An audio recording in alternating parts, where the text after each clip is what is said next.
ومن والاه أما بعد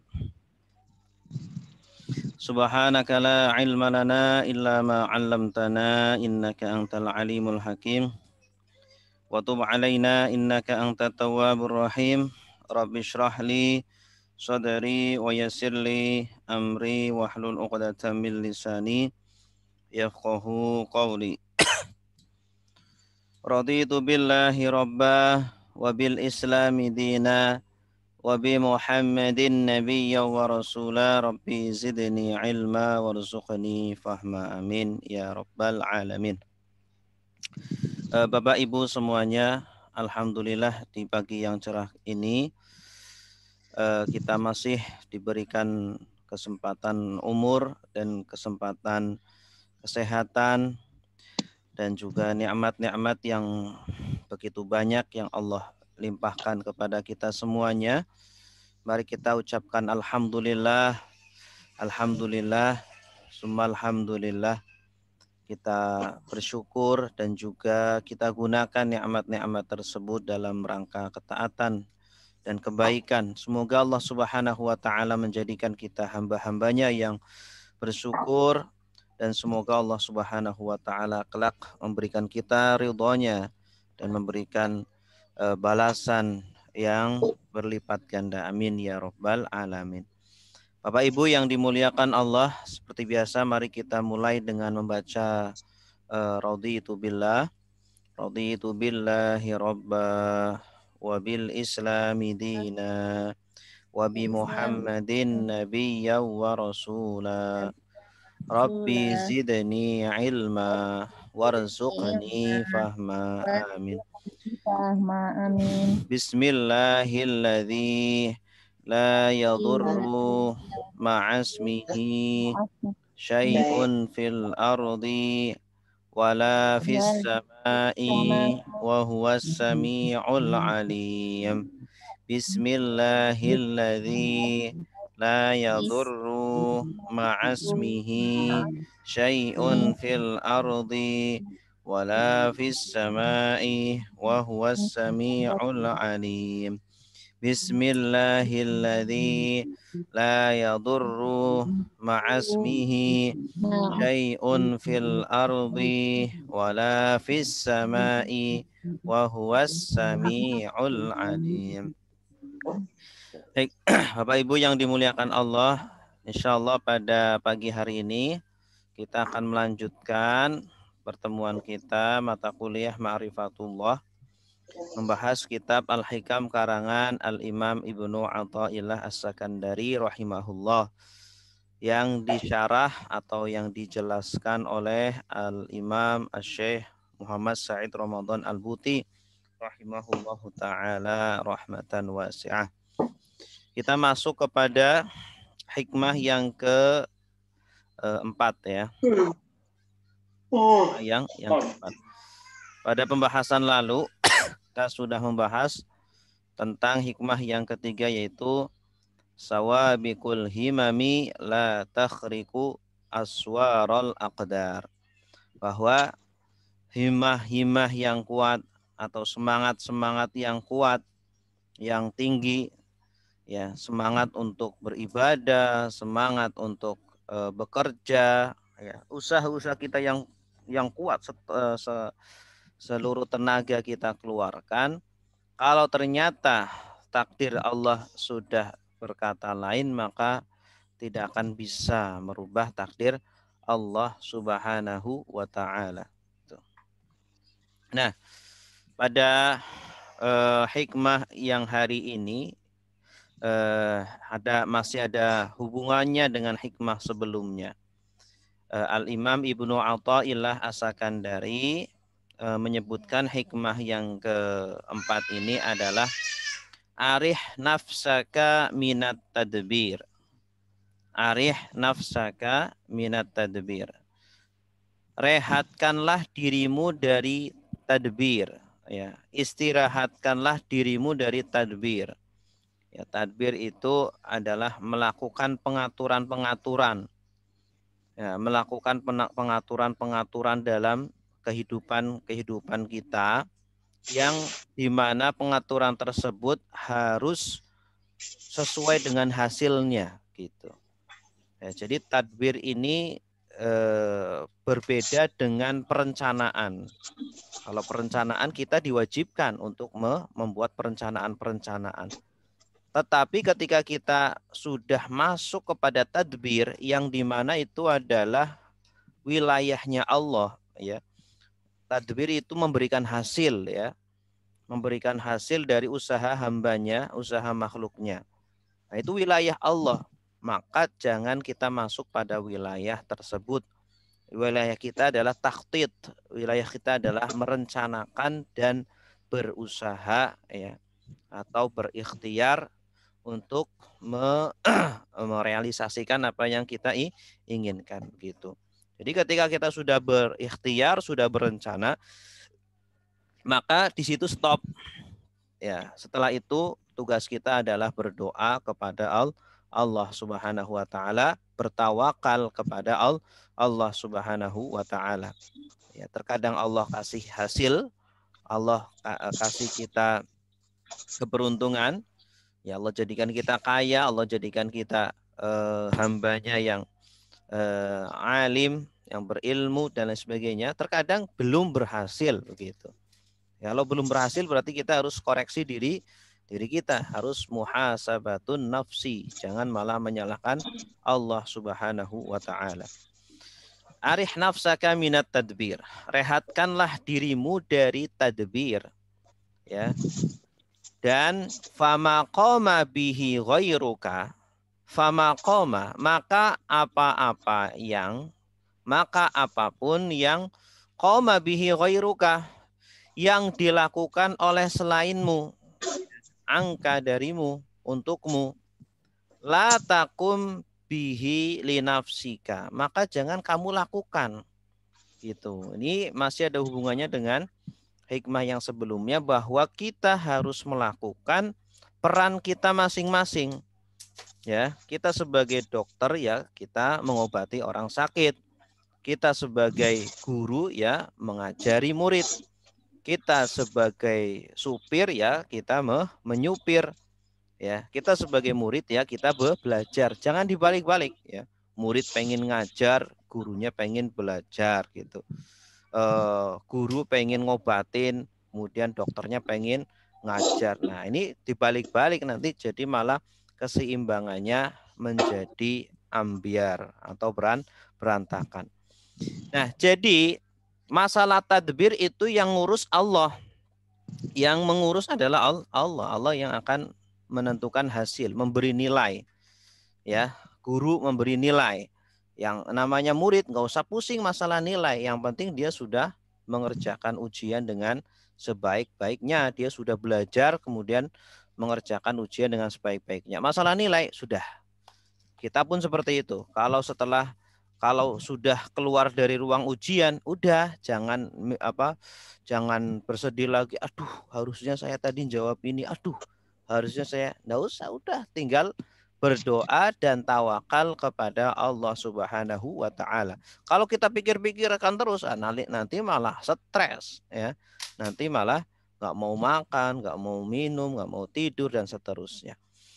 Ya, jadi Al-Imam Ibnu Athaillah As-Sakandari, beliau mengajarkan kepada kita agar jangan pusing-pusing dengan masalah tadbir, ya, kepengurusan alam semesta ini, tentang nasib kita, ya, tentang takdir kita, itu serahkan kepada yang mengatur, yaitu Allah Subhanahu wa taala.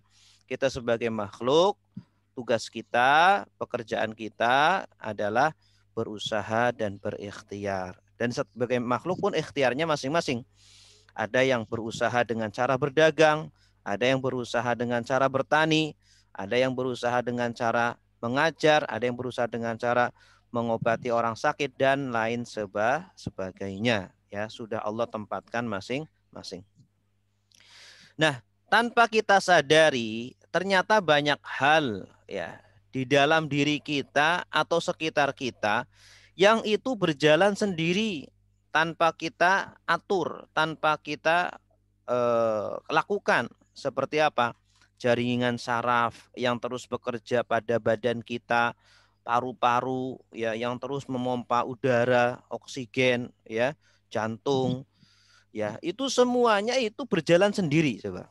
Ya, jantung yang berdetak deg dug deg dug deg dug. Itu kan tidak kita pencet on off tidak. Ya, itu sudah ada yang menjalankan sendiri yaitu Allah Subhanahu wa taala. Makanya jangan pernah khawatir ya. Jangan pernah khawatir jantung kita nanti ini nggak ada yang mencet jantung kemudian nanti berhenti sendiri. Enggak usah khawatir. Allah sudah mengatur semuanya. Kalau waktunya berhenti ya udah berhenti. Kalau waktunya berjalan ya terus akan berjalan sampai datang ajalnya begitu.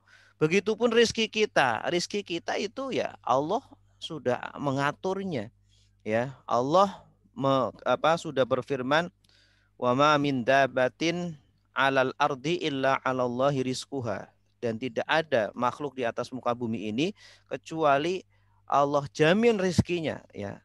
Selagi anak itu lahir hidup ya Allah jamin rizkinya gitu ya. Jangan takut kemudian kita banyak anak kemudian rizki kita menjadi berkurang kemudian nggak bisa ngasih makan. Tapi wajib kita juga berusaha ya. Kita juga harus bekerja untuk bisa memenuhi kebutuhan kita. Karena yang namanya tawakal itu ya harus dibarengi dengan usaha. Baik. Bapak Ibu yang dimuliakan Allah, inilah makna singkat dari hikmah ini ya.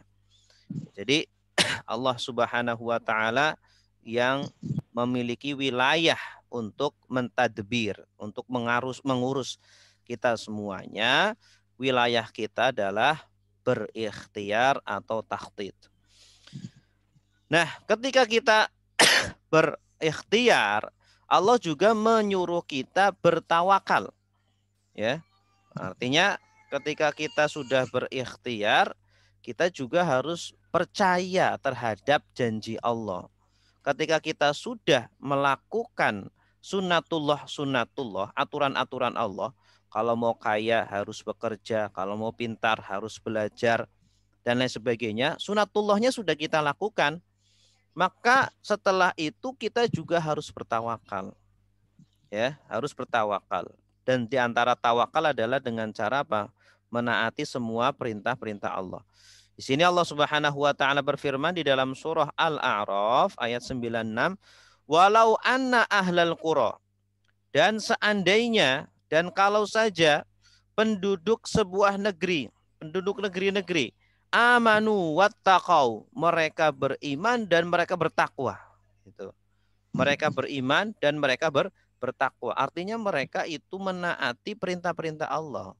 Ini diantara kita tunduk terhadap aturan Allah, ya, kita bertawakal dan kita menaati perintah-perintah Allah. Kalau mereka mau beriman dan bertakwa, la fatahna alaihim barokatin. La fatahna, sungguh pasti kami bukakan atas mereka keberkahan-keberkahan. Ya, minas sama, yang turun dari langit, wal ardi, dan dari bumi, ya. Walakin kadzabu, akan tetapi mereka mendustakan, tetapi mereka malah mengingkari ayat-ayat Allah. Fa akhadnahum bima kanu yaksibun, maka Allah menyiksa mereka, ya. Maka Allah menyiksa mereka atas perbuatan-perbuatan mereka. Makanya kalau ternyata kita sudah berusaha berdagang ini, berusaha bekerja itu, ternyata kok belum berhasil-berhasil. Lah ini kita muhasabah pada diri kita. Jangan-jangan kita belum beriman, ya, belum yakin dengan Allah, atau kita belum bertakwa dengan maksimal kepada Allah Subhanahu wa taala. Karena di sini Allah sudah memberikan janji kalau kita beriman dan bertakwa, maka rizki kita akan diurus oleh Allah Subhanahu wa taala. Waktunya sholat ya sholat, ya. Waktunya berpuasa ya berpuasa. Waktunya belajar ya harus belajar. Waktunya bekerja ya bekerja.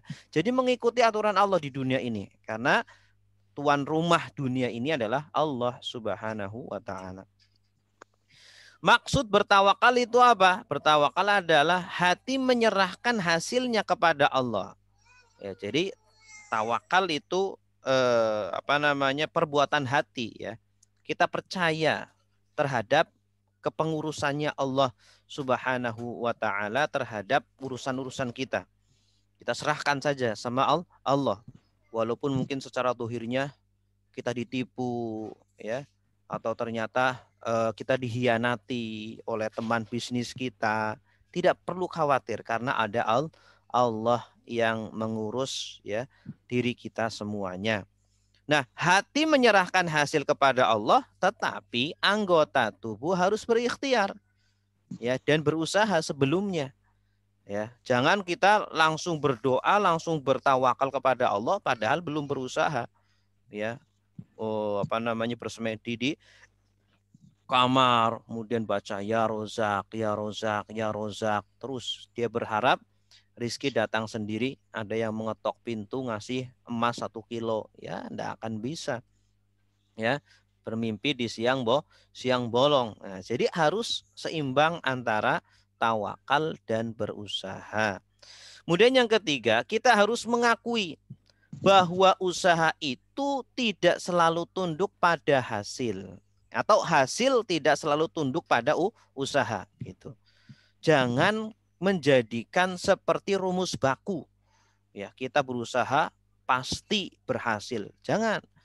Ya, memang sih Allah itu memerintahkan kita untuk berhasil harus berusaha, tetapi itu bukan rumus baku begitu. Sebagaimana ya, api itu tidak selalu membakar. Yang membakar itu kan Allah. Ya, cuma karena sudah terlalu sering kita melihat, sudah menjadi kebiasaan kita, sehingga seperti menjadi rumus baku. Ya, sehingga nanti akan bisa merusak akidah kita gitu. Menjadikan kita tidak percaya dengan Allah. Nah, maka yang benar, akidah yang benar adalah ketika kita melihat api membakar, yang membakar adalah Allah, ya. Yang membakar adalah Allah. Cuma Allah menjadikan perantara dari api itu. Makanya ketika Allah tidak berkehendak membakar Nabi Ibrahim alaihissalam, api tidak membakar. Walaupun begitu besar api tersebut tidak akan bisa membakar Nabi Ibrahim alaihissalam karena Allah tidak melakukan itu.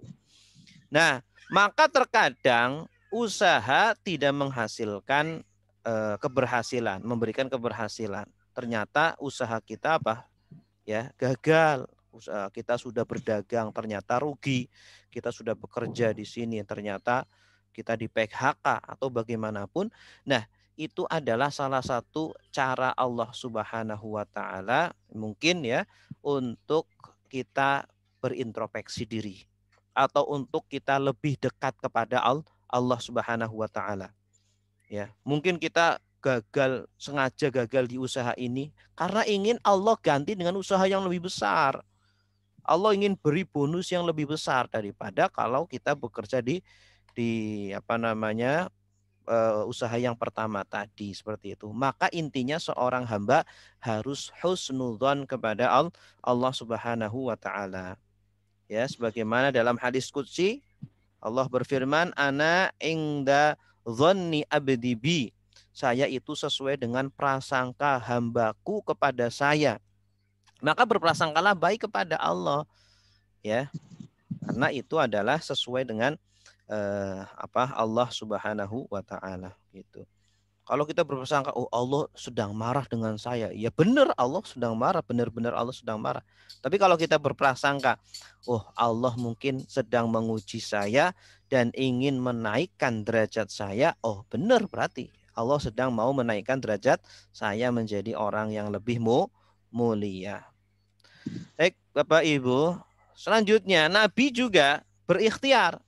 Nabi juga usaha. Wah, bukan berarti mentang-mentang sudah menjadi kekasih Allah, menjadi utusan Allah, kemudian bim salah bim, langsung dapat hasilnya. Enggak, Nabi juga berikhtiar ya untuk mengajari kepada umatnya, kepada para sahabat agar mereka juga berikhtiar gitu.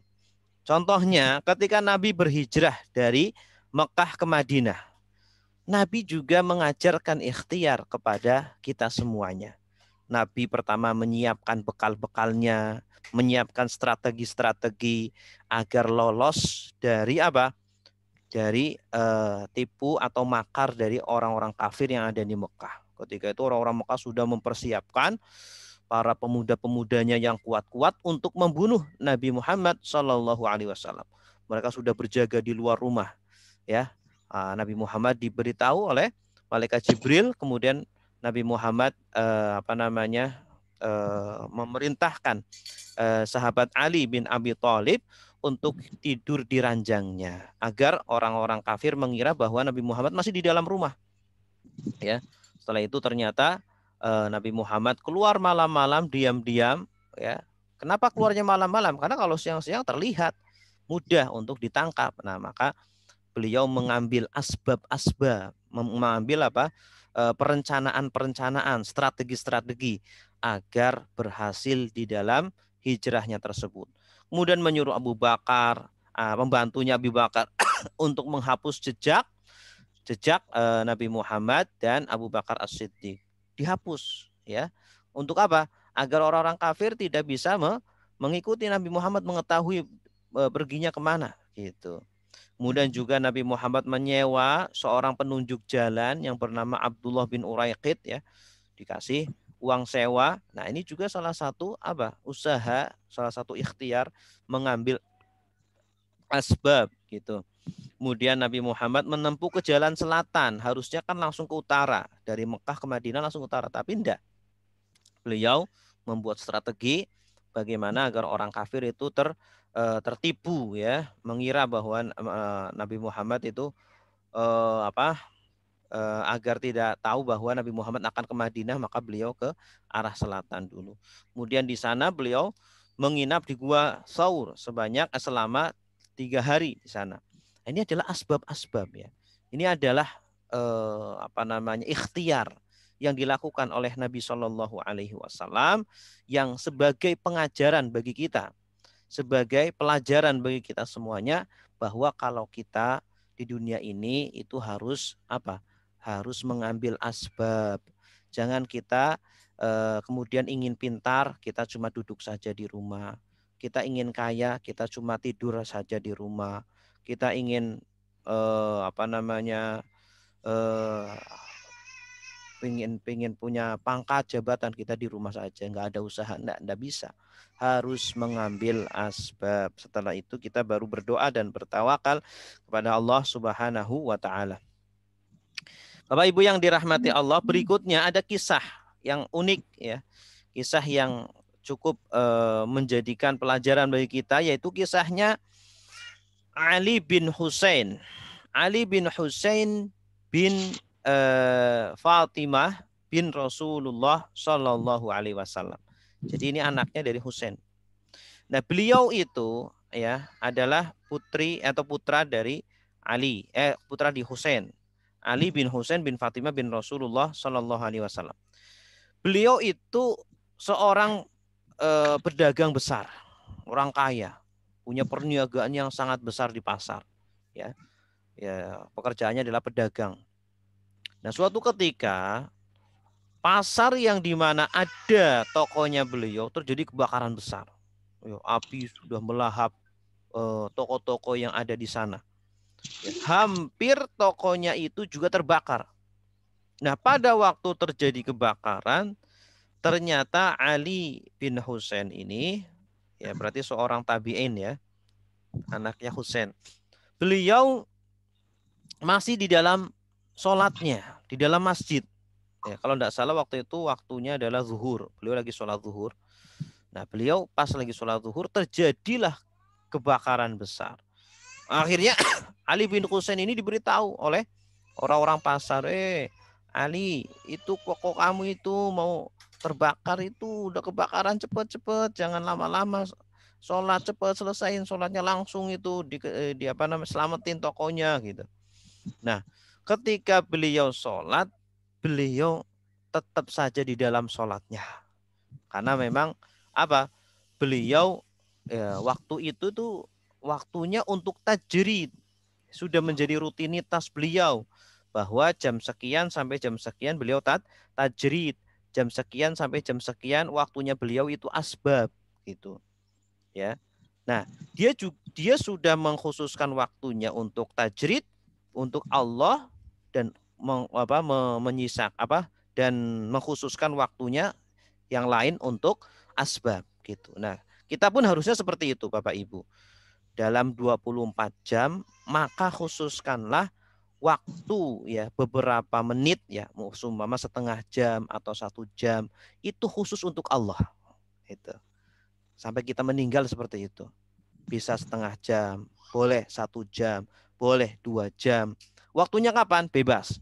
Boleh setelah subuh, boleh setelah maghrib, boleh setelah isya, boleh tengah malam. Pokoknya waktu tersebut jangan diganggu gugat, hanya untuk Allah. Fokus. Ya, HP nyingkir dulu, anak-anak nyingkir dulu, istri, suami nyingkir dulu, hanya Allah saja gitu. Nah, inilah yang dilakukan oleh Ali bin Husain ini. Nah, kenapa? Karena waktu untuk menyendiri seperti itu sangat baik sekali untuk memperbaiki hati kita, kondisi hati kita. Ya, karena hati kita ini harus dirawat, harus dijaga. Kita selalu merawat tubuh kita setiap hari, mandi 3 kali atau 2 kali. Ya, kalau sakit kita langsung ke rumah sakit, kita langsung ke dokter, kita langsung obati. Hati kapan diobatinya, hati kapan dimandiinnya, hati kapan dibersihkannya. Kita rumah setiap hari disapu, dipel, dirapikan. Masa hati nggak pernah? Kapan? Nah, makanya butuh setiap 24 jam itu setiap harinya ada waktu khusus untuk memuhasabatun nafsi, untuk berzikir, untuk bermunajat dengan Allah Subhanahu wa taala begitu. Ya. Nah, ketika beliau dalam kondisi tajrid, beliau nggak mau meninggalkan kebiasaannya itu. Oh, udah, saya kan sudah berusaha, saya kan sudah berikhtiar dengan cara saya berdagang dari jam sekian sampai jam sekian. Nah, sekarang waktunya itu hanya untuk Allah. Maka saya nggak mau meninggalkan waktu ini. Nah, akhirnya beliau tetap di dalam sholatnya. Sampai setelah itu selesai sholatnya baru beliau pulang ke pasar. Nah, ternyata setelah di pasar ternyata selamat ya, tokonya beliau selamat. Kenapa? Karena beliau sudah menyerahkan tadbir kepada Allah Subhanahu wa taala. Sama sekali beliau tidak khawatir tokonya akan terbakar. Kalau terbakar ya sudah, Allah sudah berkehendak. Kalau tidak ya sudah. Begitu. Kenapa? Karena beliau sudah yakin kepada Allah dan beliau sudah melakukan tugas-tugasnya sesuai dengan waktu-waktu yang sudah ditentukan. Jam sekian harus ini, jam sekian harus itu, sudah ditentukan oleh beliau ya. Seperti itu.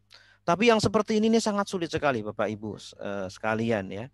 Bagaimana kita itu bisa memfokuskan waktu hanya untuk Allah, kemudian waktu untuk asbab, kemudian kita sama sekali tidak khawatir ketika harta kita atau sesuatu yang kita cintai hampir lenyap seperti yang dialami oleh Ali bin Husain ini.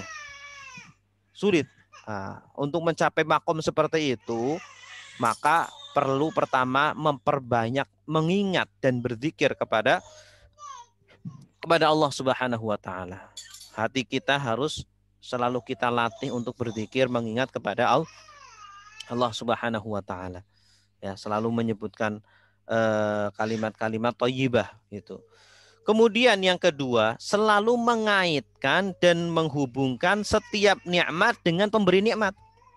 Setiap kali kita makan, yang diingat jangan hanya makanan dan minumannya saja. Tetapi yang diingat juga pemberi nikmat itu. Alhamdulillah Allah telah mendatangkan nasi di depan saya melalui proses yang sangat panjang dari mulai ditanam oleh petani, kemudian dipanen, kemudian dibawa oleh mobil, kemudian dibawa ke kota, kemudian diresmil dulu ya, kemudian dibawa ke kota, dijual, kemudian dijual di pasar, kemudian kita beli, kemudian kita bersihkan, kemudian kita prosesnya sangat panjang sekali dan itu untuk kita. Betapa sayangnya Allah Subhanahu wa taala kepada kita. Kita lihat sayurnya, kita lihat dagingnya, kita lihat tempenya, kita lihat minumannya, semuanya itu kaitkan dengan Allah. Setiap rizki yang kita dapatkan, kita bisa mendapatkan rizki apapun, maka selalu kaitkan dengan pemberi rizki. Makanya kita diperintahkan untuk apa? Mengucapkan alhamdulillah. Tetapi jangan sekedar di mulut, jangan sekedar diucapkan saja, tetapi masukkan ke dalam hati. Alhamdulillah, benar-benar alhamdulillahnya itu masuk ke dalam hati. Sehingga ketika kita mau kehilangan sebuah nikmat, sebuah rizki, kita nggak perlu khawatir, karena itu apa? Itu pemberian dari Allah gitu. Kemudian yang kedua, istiqomah membaca Al-Quran dengan tadabur. Ini membaca Al-Quran dengan memahami maknanya. Ini istiqomah. Nah, makanya kalau bisa kita itu rubah kebiasaan kita. Kalau selama ini kita baca Al-Quran hanya lewat begitu saja, kita tidak tahu artinya, jangan seperti itu. Apa bedanya kita dengan membaca mantra-mantra? Apa bedanya kita dengan burung beo yang bisa mengucapkan salam tapi tidak paham dengan apa yang dia ucapkan? Makanya ya membaca Al-Quran tanpa tahu artinya memang berpahala. Tetapi alangkah baiknya kalau kita sedikit demi sedikit memahami artinya. Kita belajar bahasa Arab, kita belajar memahami apa yang kita baca di dalam sholat, di dalam baca Al-Quran dan lain sebagainya. Itu sangat nikmat sekali. Kemudian yang keempat, menikmati cinta dan kepercayaan kepada Allah. Ya, sebagaimana kita mencintai ayah ibu kita yang selalu memberikan kita kebutuhan-kebutuhan kita, maka rasakan bahwa Allah itu lebih dari ayah dan ibu kita, memenuhi semua kebutuhan kita, memberikan kita oksigen, memberikan kita penglihatan, memberikan kita mulut bisa berbicara, memberikan kita tubuh ini yang sehat. Ini nikmat-nikmat yang setiap saat harus kita syukuri, selalu kita puji Allah dan berterima kasih kepada Allah Subhanahu wa taala, dan menanamkan kepercayaan ya kepada Allah Subhanahu wa taala. Kemudian yang terakhir adalah dengan cara mensucikan diri kita dari segala maksiat. Ya, dari segala dosa. Perbuatan-perbuatan yang dilarang oleh Allah kita tinggalkan, semua perintahnya kita lakukan. Nah itu, kalau kita melakukan 5 ini semuanya kita lakukan, maka insya Allah bisa mencapai makom atau derajat yang tadi dilakukan oleh Ali bin Husain radhiyallahu anhu.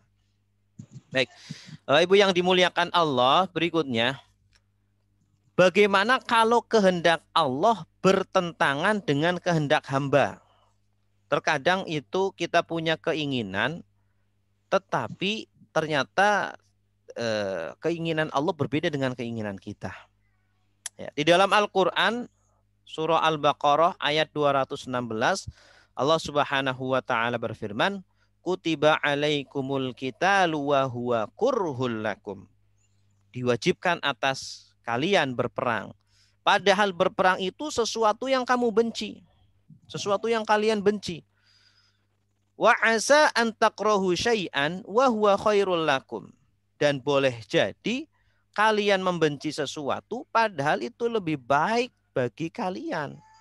Ya. Mungkin kita membenci kondisi kemiskinan. Tapi jangan-jangan dengan kemiskinan itulah yang mengantarkan kita, memuluskan kita, melancarkan kita nanti di akhirat. Gitu. Walaupun boleh kita merubah kondisi kita menjadi lebih sejahtera, lebih kaya. Tapi jangan kemudian kita marah kepada Allah, kemudian tidak qanaah dengan pemberian Allah. Ya, sehingga apa? Kita kemudian mengeluh dan lain sebagainya. Jangan-jangan dengan kondisi inilah yang akan menjadikan kita apa? Lancar nanti di surga di akhirat, sehingga masuk surganya cepat gitu. Atau jangan-jangan dalam kondisi pandemi seperti sekarang, harusnya saya itu di pandemi ini nih saya omsetnya berjuta-juta sekian gitu ya. Tapi gara-gara pandemi langsung jatuh bawah, bilang omsetnya menurun drastis. Nah, jangan-jangan justru pandemi inilah yang menjadikan kita ya, menjadikan kita semakin dekat kepada Allah, semakin kita bisa belajar agama Islam, ada waktu untuk keluarga, ada hikmah-hikmah yang bisa kita ambil, gitu. Dan wa asa an tuhibbu syai'an wa huwa syarrul lakum, kebalikannya, terkadang kita mencintai sesuatu justru itu lebih buruk bagi kita. Kita ingin kaya, tapi ternyata kekayaan itu menjadikan kita lalai kepada Allah, menjadikan kita jauh dari Allah Subhanahu wa taala. Makanya kita minta kepada Allah yang terbaik menurut Allah, ya, jangan menurut kita, karena pengetahuan kita itu sangat terbatas, sedangkan pengetahuan Allah tidak ada batasnya. Baik. Jika ditimpa masalah atau hal yang tidak disukai, maka koreksilah kewajiban kita kepada Allah. Ya. Jadi kalau kita di dunia ini ditimpa masalah, seumpama sakit atau gagal di dalam pekerjaan atau dalam pendidikan atau apa, jangan kemudian langsung menyalahkan Allah, tapi koreksilah diri kita terlebih dahulu. Mungkin diri kita punya kekurangan-kekurangan, kesalahan-kesalahan, belum menunaikan kewajiban dengan maksimal kepada Allah, atau kita masih memiliki dosa-dosa yang belum kita taubati. Nah, koreksi dulu. Kemudian yang ketiga, kewajiban kita adalah berusaha sesuai sunatullah, ya.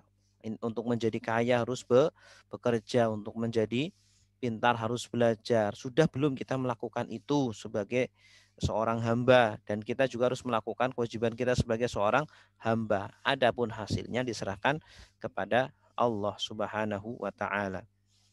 Bapak Ibu yang dimuliakan Allah, berikutnya Allah pelindung orang yang beriman. Nah, ini ada sebuah kisah, ya. Syekh Ramadan Al-Buti itu suatu ketika pernah datang di sebuah masjid. Ketika keluar masjid ada orang ya kalau kita sebut orang biasa, sangat sederhana, ya. Mungkin orang Baduy, ya, orang Baduy Arab di sana. Ketika keluar masjid dia itu ketawa-ketawa. Alhamdulillah, senang sekali seperti orang mendapatkan bonus besar gitu, ya. Kemudian ketika ditanya oleh Syekh Ramadan Al-Buti, apa yang menjadikan kamu begitu gembira, begitu girang, senang, kenapa gitu? Kemudian ternyata beliau mengatakan bahwa bagaimana saya tidak senang, sedangkan Allah adalah pelindung saya, Allah adalah jaminan bagi saya, Allah lah yang menggaransi saya, gitu. Kalau kita dikenal oleh presiden, kemudian presiden mengatakan, santai, kamu ada masalah apa, saya ada di belakangmu. Kamu butuh apa, saya ada di belakangmu. Kamu ada yang tidak suka, saya ada di belakangmu. Nah, presiden udah ngomong seperti itu.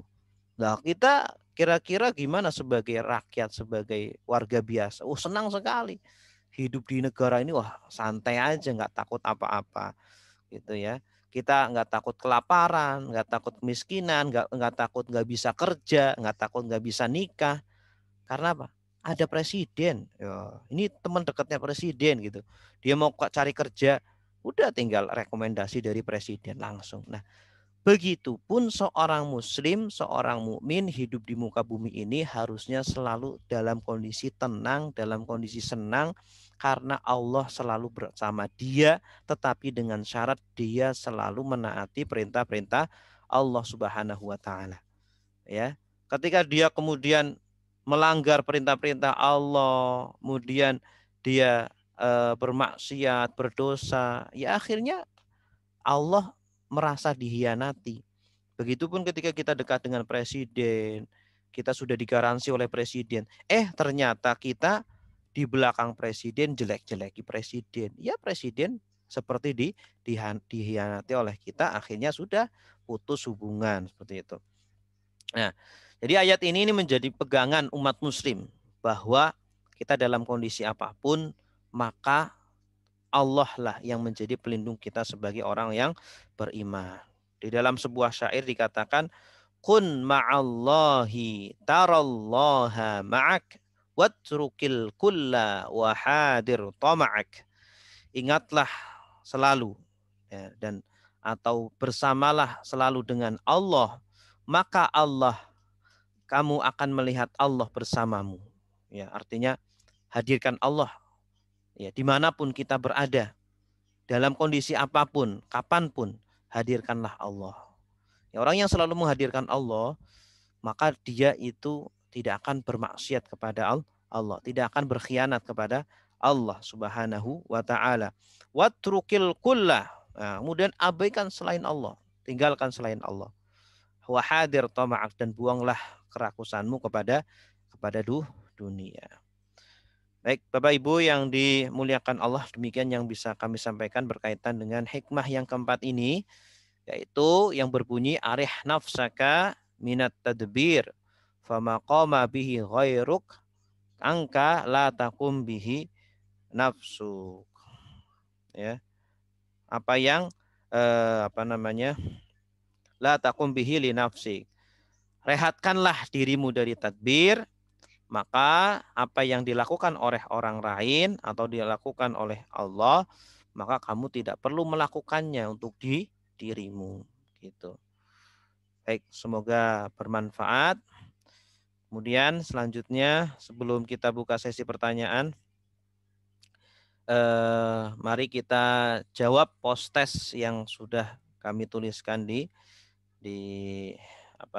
PPT ini ya. Baik, saya minta ada yang menjawab.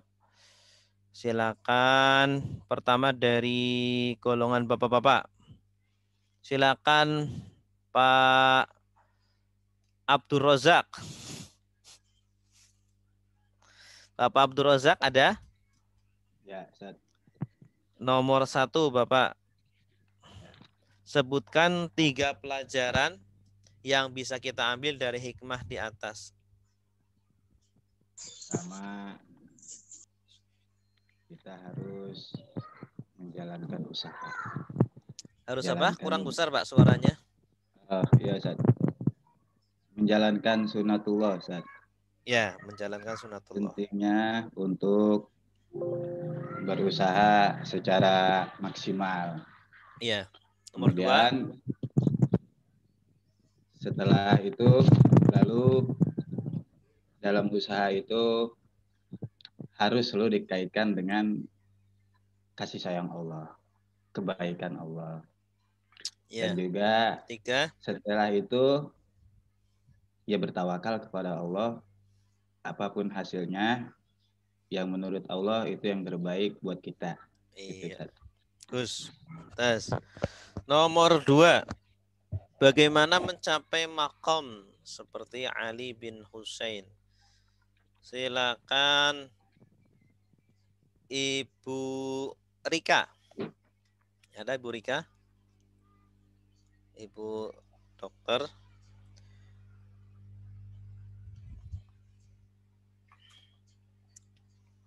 Halo? Bu Rika?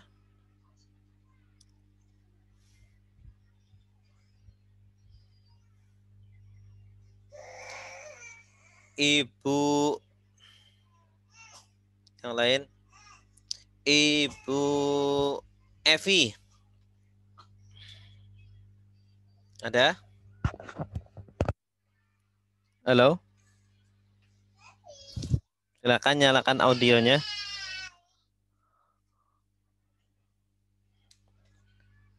Halo?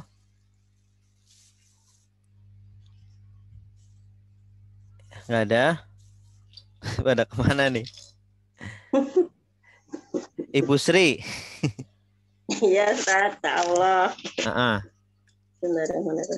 Bagaimana mencapai derajat Ali bin Husain? Yang pertama, berzikir. Kedua, syukur nikmat. Ketiga, istiqomah membaca Al-Quran dengan tadabbur. Yang 4, menikmatkan cinta dan kepercayaan kepada Allah. Yang kelima, mensucikan diri dengan menjauhi segala maksiat dan dosa. Iya, bagus. Yang terakhir, bagaimana tawakal yang benar? Ibu Neneng.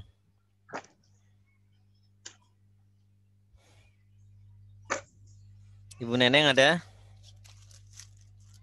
Bagaimana tawakal yang benar?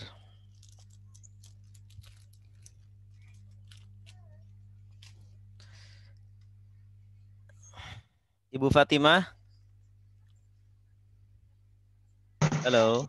Ya, nah, Ustaz. Ya, silakan Bu. Tawakal di sini yaitu hati menyerahkan hasilnya kepada Allah, tapi anggota tubuh tetap berikhtiar dan usaha sebelumnya. Iya, bagus. Tetap berusaha anggota tubuh. Baik, terima kasih. Nah, sekarang kita akan bacakan pertanyaan pertama dari Bapak Ahadi. Bagaimana riwayat zikir ma'surat pagi petang? Adakah dari yang mengingat isinya kadang ada perbedaan antara penerbit dan penulis? Oh, kalau maksurat itu ada dalil-dalilnya, Pak. Ada hadis-hadisnya dan sangat bagus sekali ya maksurat itu. Mungkin tidak semua penerbit mencantumkan takhrij hadisnya ya. Tapi sebenarnya kalau kita melihat di aplikasi itu kan sudah ada aplikasi maksurat itu mencantumkan takhrij hadisnya ya. Dan rata-rata itu hadisnya hadis-hadis sahih dan keutamanya sangat besar sekali. Ya, diantaranya ketika kita membaca Bismillahilladzi la yadurru ma'asmihi syai'un fil ardi wala fis sama wa huwas samiul alim gitu. 3 kali ketika pagi, 3 kali ketika sore itu Allah jaga itu. Allah jaga dari segala macam keburukan. Kemudian barang siapa yang membaca apa itu saya lupa yang isinya itu syukur kepada Allah. Kalau kita membaca itu maka kita sudah memberikan hak syukur kepada Allah gitu. Bisa nggak kita memberikan syukur kita kepada Allah, bisa nggak? Oh, manusia ya nggak bisa. Kita mau membalas kebaikan Allah nggak bisa. Tapi dengan mengucapkan itu, zikir itu kita sudah membalas syukur kita kepada Allah pada hari itu, gitu ya. Dan lain sebagainya, banyak sekali. Jadi silakan baca itu maksurat. Allahumma anta rabbi la ilaha illa khalaqtani. Ya itu. Ada ya, silakan, Pak. Kalau yang baku, yang standar atau yang yang urutannya yang ini yang benar gitu ada nggak, Ustaz? Karena kadang-kadang urutannya beda, kemudian isinya juga ada yang lebih banyak, kemudian ada yang lebih sedikit gitu. Itu kenapa, Ustaz? Ada yang kabir, ada yang shaghir. Kalau yang kabir berarti yang banyak. Ada yang kabir, ada yang shaghir. Kalau yang shaghir lebih kecil, lebih ringkas sedikit isinya. Kalau yang kabir yang banyak. Kita bebas mau milih yang mana. Kalau masalah urutan itu sebenarnya tidak masalah. Masalah urutan itu tidak masalah. Itu hanya ijtihad dari penulis. Ini didahulukan, ini diakhirkan, bebas. Makanya kalau Nabi kan tidak membuat urutan, cuma beliau menyebutkan di tempat-tempat yang berbeda-beda, yang waktu-waktu yang berbeda-beda. Nah, itu yang mengurutkan adalah ulama begitu. Jadi tidak masalah. Gitu, Pak. Kalau bisa ketika kita mengucapkan, kita juga paham artinya. Jadi kita merasakan, kita menghadirkan hati kita, menghadirkan Allah ada di depan kita gitu. Ya. Jadi itu akan lebih nikmat gitu. Ketika sholat pun seperti itu. Kita ketika sholat itu kan kata Rasulullah kan as-sholatu mi'rajul mu'min. Sholat itu adalah tangganya seorang mukmin, tangga untuk kepada Allah, sampai kepada Allah. Jadi ketika kita sholat itu kita sedang sowan kepada Allah. Ketika sowan berarti kan Allah hadir di depan. Nah, kita mau sowan kepada Allah, kemudian kita berbicara, bermunajat, makanya namanya munajat kan. Nah, kita harus menghadirkan hati kita. Kalau mata kepala tidak bisa melihat, yang bisa adalah mata hati. Nah, kalau mata hati kita itu masih membayang-bayangkan yang lain, membayangkan dunia, tidak hadir, tidak menghayati apa yang kita baca, ya itu berarti kita belum bisa mendapatkan khusyuk di dalam sholat kita gitu. Kalau kita ingin khusyuk di dalam sholat kita, maka ya seperti kita ngobrol dengan seseorang. Kalau dengan seseorang kan bisa melihat wujudnya, ya. Kemudian kita kan kalau bisa melihat wujudnya, manusia cenderung bisa fokus. Nah ini nih dengan Allah tidak melihatkan wujudnya, tetapi kita harus bisa menghadirkan hati kita. Gitu. Bagaimana caranya? Harus dibiasakan. Awal-awal memang berat, tapi kalau sering dibiasakan nanti lama-kelamaan bisa menjadi kebiasaan. Gitu. Termasuk Ustadz mau tanya. Ya, silakan. Assalamualaikum. Waalaikumsalam. Saya mau tanya, zikir pagi petang kan memang sebaiknya dibaca kalau yang pagi habis subuh, kalau yang sore kan habis asar. Kalau misalkan ya saya bekerja, jadi kadang suka nggak sempat subuh, terus habis saya di jalan saya baru baca, itu gimana Ustadz? Boleh. Kalau nggak gitu, karena kan kalau yang diketahui boleh ya Ustadz ya? Boleh. Batasnya Tapi kalau jam berapa Ustadz? Tapi kalau bisa itu jangan dibiasakan. Kalau bisa jangan dibiasakan. Jadi kalau bisa kasih waktu khusus gitu. Itu kan kalau dibaca itu kan nggak sampai setengah jam kan? Iya betul. Cuma kalau pagi-pagi pas berangkat pagi kadang suka nggak keburu, jadi bacanya di jalan gitu Ustadz. Habis sholat subuh. Oh gitu ya Ustadz. Ya. Iya, habis sholat subuh baca. Sumpama pengganti wirid kita, wirid habis sholat kan ada wirid tuh ya. Itu nggak perlu lama-lama, langsung baca itu nggak apa-apa. Gitu. Itu nggak ada batasan waktu ya Ustadz? Yang pagi gitu, misalkan pagi sampai jam berapa? Ada batasannya. Pagi ya sampai siang kan. Kalau sudah sampai siang berarti kan nggak pagi lagi. Nah kalau ternyata kita nggak terkejar, maka ya nggak apa-apa baca ketika siang. Itu namanya kodok, mengkodok. Iya. Makanya kalau yang ya terus Ustadz terus. Karena dianjurkan kalau kita punya kebiasaan baik, kemudian kita terlewatkan, dianjurkan untuk mengkodoknya. Oh gitu ya Ustadz. Bahkan tahajud itu kalau kita seumpama punya kebiasaan tahajud, ternyata kok terlambat gitu, dikodok nggak apa-apa. Kalau yang sore batas waktunya sampai jam berapa Ustadz? Dari asar. Sampai maghrib. Sampai maghrib ya Ustadz ya. Berarti habis asar sampai maghrib. Tapi kalau habis maghrib nggak apa-apa. Seumpama kita nggak bisa. Nggak sempet ya. Iya. Gitu. Ini tadi Bapak yang Pak Mulyono ya. Buat referensi aja Pak, bukannya promo ya. Ini saya baca yang Yazid bin Abdul Qadir Jawas Pak. Insya Allah itu sahih dan itu ada ininya, ada apa? Dari mana sumbernya semua. Itu aja sih. Makasih Ustadz. Assalamualaikum. Salam. Ini Bu Neneng kan yang baca la ilaha illallah la syarikalah lahul mulku wa lahul hamdu ala kulli syai'in qadir, bisa itu mah ya di itu jadi enggak waktunya pas itu ya. Bisa ya. Boleh.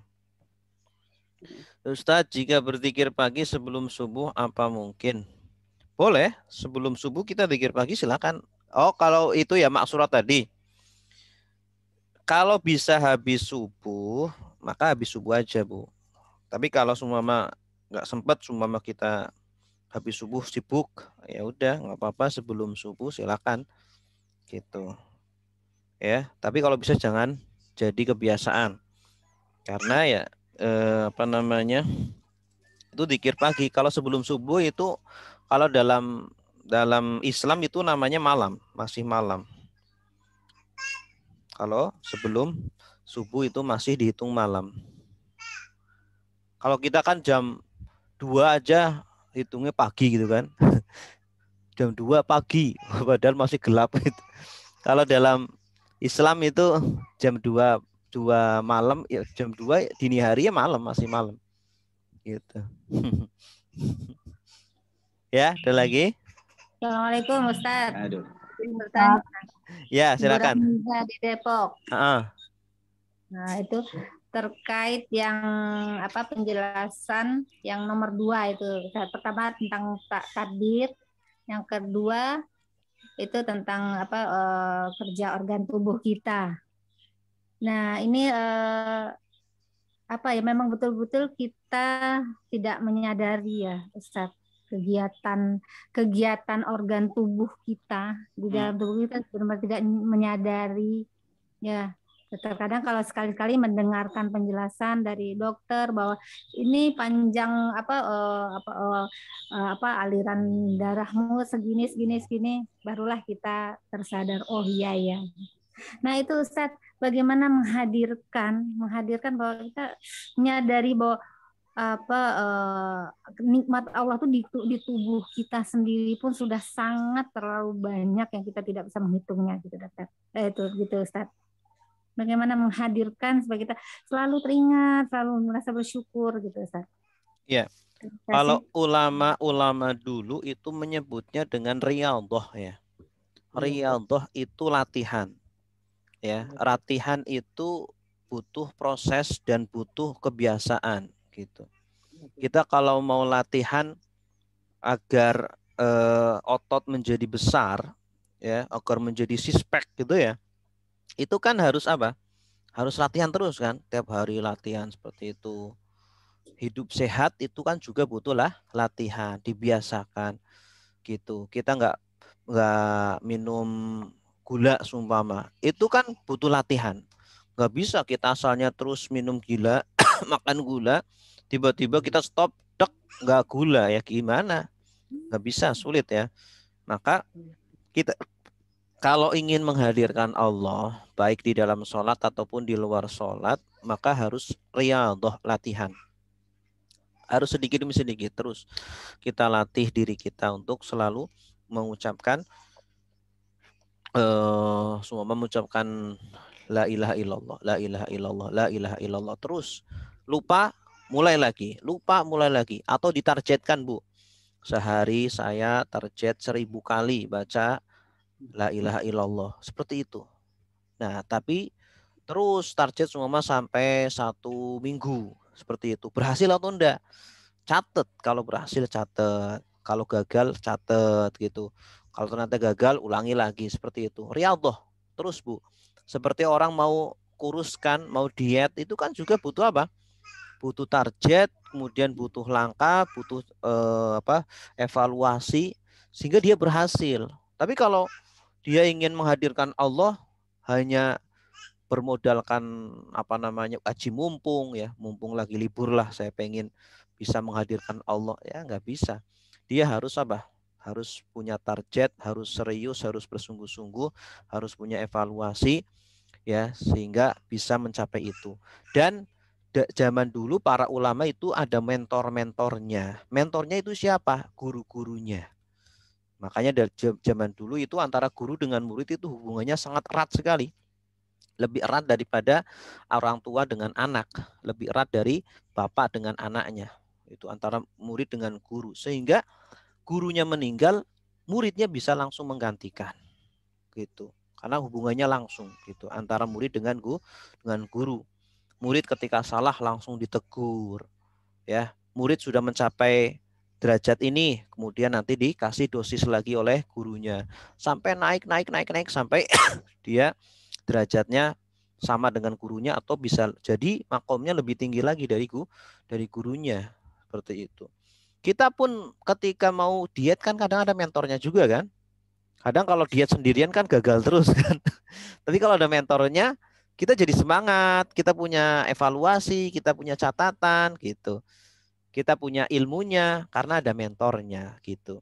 Dan di dalam agama lebih-lebih agama itu tidak bisa sendirian, tidak bisa otodidak, harus dipelajari melalui guru. Kita mau bisa sholat khusyuk ya harus ada gurunya, ada mentornya yang sudah mencapai sholat khusyuk, yang bisa mengajari kita seperti itu. Kita ingin menghadirkan Allah, yaitu harus ada mentornya, harus ada gurunya, dan harus ada target, dan harus ada evaluasinya gitu. Semua kita setiap hari baca istighfar 1000 kali, baca sholawat 1000 kali, baca tahlil sebanyak 1000 kali. Itu aja dulu, coba diistiqomahkan. Seminggu goal enggak? Nah, kalau ternyata seminggu belum goal, ada bolong-bolongnya, ulangi lagi minggu ke depannya. Gitu. Sudah goal nih, kalau sudah goal tambah jadi 2 minggu sampai terus seperti itu. Nah, karena apa yang diucapkan oleh mulut itu akan sampai ke dalam hati. Mulut itu ibarat kurir. Dia itu kurir yang akan menyampaikan ke dalam hati. Gitu. Nah, makanya mulut itu harus dijaga. Ketika mulut itu diucapkan dengan kalimat-kalimat yang baik, akan menyampaikan kebaikan-kebaikan juga ke dalam hati.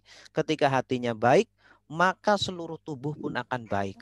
Pandangannya dijaga, mulutnya dijaga, telinganya dijaga, kaki, tangannya dijaga, seperti itu. Wallahu a'lam bishawab. Maaf Ustaz, sedikit lagi, boleh? Ya. Nah, dalam kondisi sekarang ini, apakah ada itu belajar yang seperti itu dengan satu guru kita berhadapan dengan pelajaran seperti itu? Karena yang sudah ada sekarang ini, yang selama ini saya ikuti, kita berguru itu misalnya kita membuat satu halakoh gitu kan ya, itu pelajarannya paling ya ini yang pelajaran fikih, pelajaran ini juga hadis seperti itu. Yeah. Ya, jadi tidak ada yang spesifik yang belajar seperti ini. Karena seperti zaman dulu, kalau para ulama kan belajar betul-betul dengan satu ulama itu belajar sampai bertahun-tahun gitu. Kalau di Indonesia di Indonesia banyaknya di pesantren, Bu. Kalau seperti itu banyaknya di pesantren, yang murid-murid atau santri-santrinya itu khidmah kepada guru. Nah, khidmah itu adalah makom, termasuk makom ya. Jadi kalau kita ingin mencapai makom kewalian, itu makom pertama adalah khidmah. Khidmah itu apa? Melayani guru. Guru makan, dia yang masakin. Guru ngajar, dia yang nyiapin kitabnya, yang bawain kitabnya, bahkan yang bawain sendalnya, yang bawain apa-apanya, kebutuhannya. Itu makom khidmah. Itu makom paling rendah gitu. Nanti setelah sudah selesai makom khidmah, nanti naik lagi menjadi makom mursyid, terus nanti sampai murabbi begitu. Itu makom orang yang mau tarbiyah seperti itu. Itu di Indonesia itu sekarang sudah jarang sekali. Yang ada itu di pesantren. Kalau di Mesir itu banyak sekali. Kalau di Mesir itu kita mau belajar ini, belajar itu hampir semua masjid itu ada masyayikh atau syekh-syekh yang siap ya mentarbiyah kita seperti itu, agar kita menjadi benar-benar seorang murid yang benar-benar memiliki spiritual yang kuat gitu ya, seperti itu. Sampai saya tuh punya guru, beliau itu kalau bulan Ramadan itu kalau taraweh itu sampai kalau dari tanggal 1 sampai tanggal 20 itu tarawehnya itu sampai jam 1-an, jam 1 malam. Nah, itu jamaah juga. Itu yang dibaca itu satu malam itu bisa sampai 3 juz atau 4 juz gitu. Kemudian kalau 10 terakhir bulan Ramadan itu tarawehnya itu sampai subuh. Jadi selama 10 hari itu beliau biasanya menghatamkan 2 kali 30 juz ya, 2 kali Al-Quran dalam tarawih itu, di dalam sholat. Itu padahal beliau umurnya usianya sudah 60 tahun ke atas ya. Nah, kenapa beliau bisa seperti itu ya? Dan beliau yang seperti itu diajarkan kepada murid-muridnya. Jadi tarawihnya nggak sendirian, bersama murid-muridnya gitu. Murid-muridnya ada yang kuat, ada yang tidak begitu. Tetapi itulah proses. Kenapa bisa seperti itu? Karena beliau melihat gurunya dulu seperti itu. Nah, gurunya seperti itu. Nah, gurunya kenapa bisa seperti itu? Gurunya itu melihat ke gurunya lagi. Gurunya lagi melihat ke gurunya lagi. Sampai kepada sahabat, sampai kepada Nabi Shallallahu Alaihi Wasallam. Begitu. Jadi kalau kita mau bisa mewarisi kebiasaan dan ilmu para ulama, ya lihat ulamanya tersebut, kita rasakan, kita mengalami bersama begitu. Kenapa kok para ahli Al-Quran di Indonesia bisa duduk 5 jam membaca Al-Quran, menghatamkan Al-Quran, kadang nggak cuma 5 jam ya, sampai dari pagi sampai sore atau sampai malam. Kita kuat gak seperti itu, Bapak Ibu semuanya? Belum tentu semuanya kita kuatkan, tapi para hufaz, para hafidh-hafidhah itu kuat seperti itu.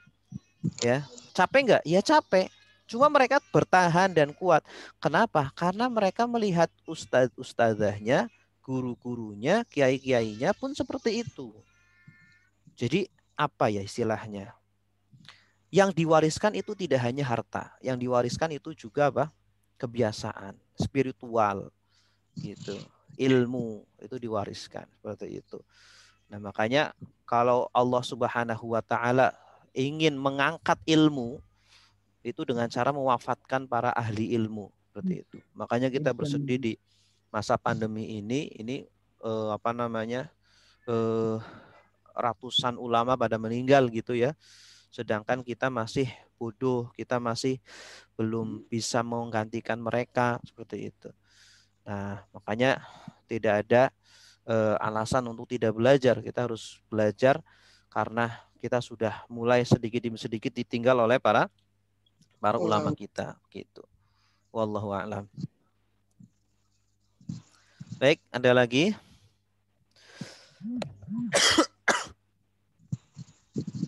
Jadi nyadar saya zikirnya, saya jadi nyadar tadi Ustadz ngomong katanya coba lihat seminggu hasilnya bagaimana kalau bolong-bolong. Jadi kalau bolong-bolong nggak ini deh. Saya dikasih amalan guru saya terkait masalah yang kemarin Ustadz, masalah yang di KTK itu. Saya amalkan tuh la ilaha illallah Muhammadur Rasulullah satu malam setiap tahajud 1111 kali. Mungkin ada yang lewat kali Ustadz, jadi ada yang bolong. Jadi belum tercapai target. Berarti diulangi dari awal lagi. Iya, jadi di awal lagi deh nih. Bismillah. Iya.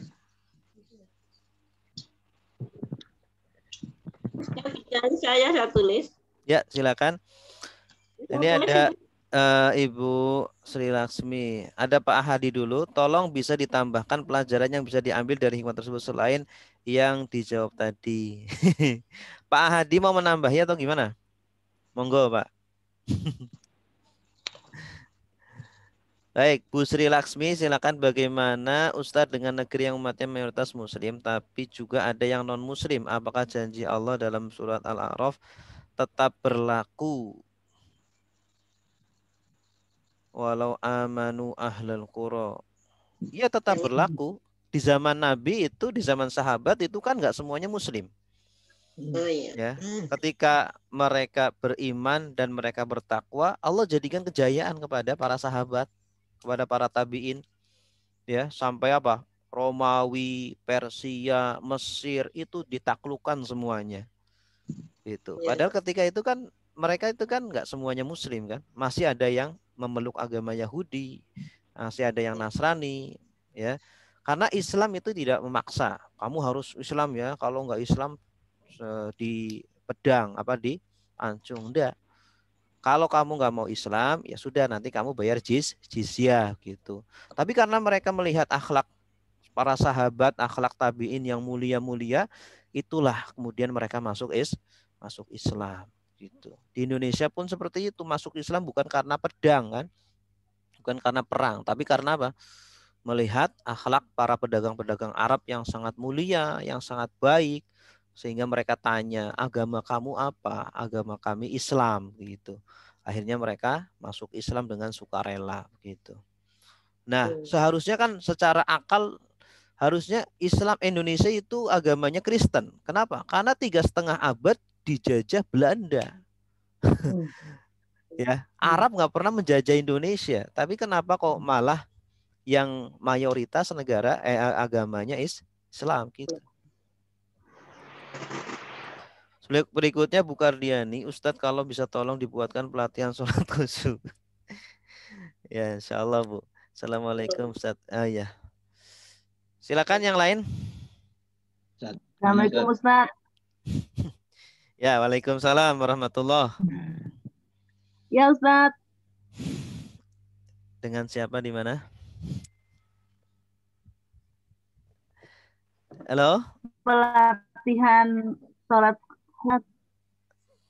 Pelatihan sholat Ya, yang secara khusyuk. Yang seperti tempo hari Ustadz ajar waktu kita ada pesantren kilat itu sepertinya kan belum selesai. Mungkin di sini kita bisa Ustadz akan bantu lagi, mungkin akan menghadirkan begitu pemberi pelajaran. Itu aja Ustadz. Insyaallah. Waalaikumsalam warahmatullahi wabarakatuh. Ya.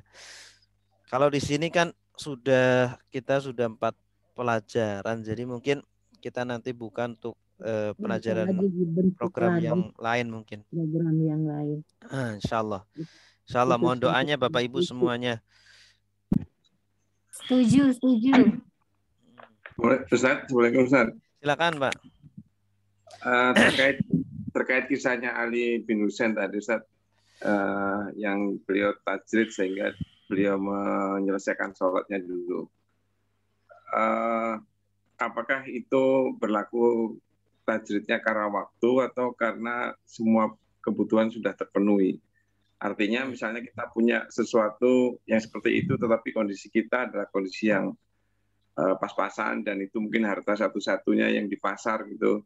Apakah kita tetap lanjutkan sholat atau kita berupaya untuk menyelamatkan dulu? Itu kalau beliau itu tajridnya waktu ya. Tajridnya berdasarkan waktu. Sehingga ketika waktu beliau itu sudah khususkan pada waktu yang dikhususkan untuk Allah, kemudian mau diganggu gugat dengan kejadian tadi, maka beliau tidak mau gitu. Nah, akhirnya dia meninggalkan akhirnya beliau tidak meninggalkan tajridnya, tetap di dalam kondisi sholat seperti itu. Nah, kalau kita gimana? Kalau kita belum yakin, maka jangan coba-coba dulu. Takutnya nanti malah kita menjadi fitnah di antara keluarga gitu ya. Kita menjadi fitnah menjadi istilahnya menjadi menjadi malah nanti Islam yang disalahkan begitu. Jadi ketika kita dalam kondisi seperti sekarang belum mencapai makomnya beliau, ya kalau tidak bisa seperti itu, apalagi semua kita punya tanggung jawab kepada keluarga gitu, maka lebih baik ya kita selesaikan sholat dan bersegera untuk menyelamatkan tokoh kita itu, seperti itu. Ya, itu yang dilakukan oleh Ali, ya Imam Ali bin Husain ini, karena beliau memang kepercayaannya sudah sangat tinggi kepada Allah Subhanahu wa Ta'ala, seperti itu, sehingga beliau mampu melakukan itu. Begitu, Pak. Ya, makasih Pak. Ya, sama-sama. Baik, cukup sampai di sini. Terima kasih Bapak Ibu semuanya yang sudah menyimak kajian kuliah kita pada pagi hari ini. Insyaallah kita lanjutkan pertemuan berikutnya. Kita akhiri dengan doa kafaratul majlis. Subhanakallahumma wa bihamdika asyhadu an la ilaha illa anta astaghfiruka wa atubu ilaik. Wassalamualaikum warahmatullahi wabarakatuh.